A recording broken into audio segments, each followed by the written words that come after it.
reason why we chose the year 1886 is because of everything that happened before, but also what's going to happen after. Life changed from the Industrial Revolution in 1848 all the way through really to the First World War. The Victorian era, the city itself, the booming Industrial Revolution, you're kind of on the cusp of the modern era. At the same time, you sort of have this like lingering sense of mysticism. We definitely drew from a lot of that stuff.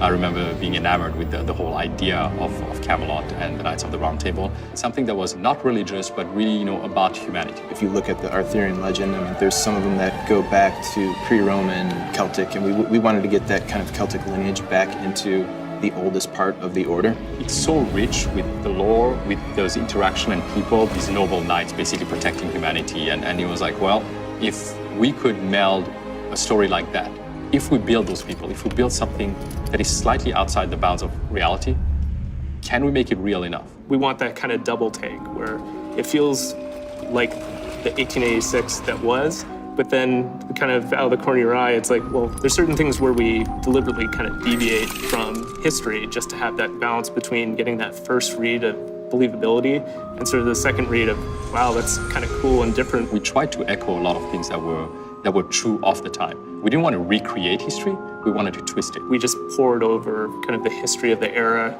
maps, the layout of London. Understanding the city, understanding really how it was laid out. We went to London with 20 people, location scouting and shooting extensive amounts of photos. If you hadn't been there, you have to go there to understand what life is like, what it feels like to walk in the streets, because a lot of it still exists. There's so much history. You can kind of see the layers of time and the layers of architecture built on top of each other, even at that time. We poured over period costumes and did photo shoots, not only capturing all the intricate details of the costumes, but also how people moved in them. A lot of European militaries at that time, they had these just a lot of craftsmanship, a lot of symbols and patches, and a lot of embroidery. The cording, the armored gorgets and bracers, like those are things we really spent a lot of time kind of pouring over reference, but then kind of inject all of our lore to kind of craft these specifically for these characters and for this order. When we started actually, melding this fiction and nonfiction, there was the need to make sure that we had some control over it. We early on had a lot of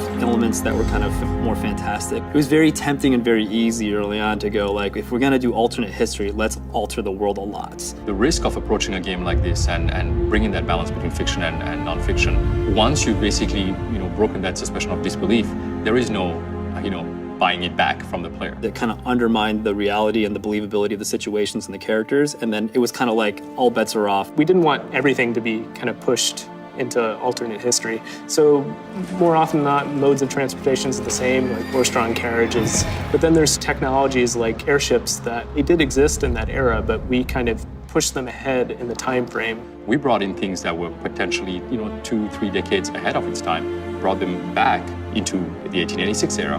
We were able to keep the overall kind of skyline of London, but then you see certain things like the mooring towers for the airships and the searchlights with them that give you this kind of layered, kind of alternate twist to the feeling of the world. And that's really the doctrine we follow throughout the game. It's asking the question of whether or not people today that live today could believe the fiction that we're adding into our history. That's something that sort of ties everything together to make it feel like an era that existed kind of out of place in time. What's so fascinating about history is that regardless of all the fiction we write, I don't think it's ever as mysterious as history has been.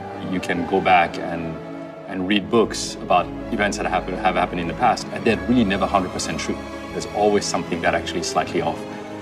That gave us so much ammunition basically to build this IP and building a narrative and making this game feel like you're actually living through it. We wanted people to understand how it was to live in that world and to experience the differences in our history firsthand through the eyes of somebody who has seen that history as well.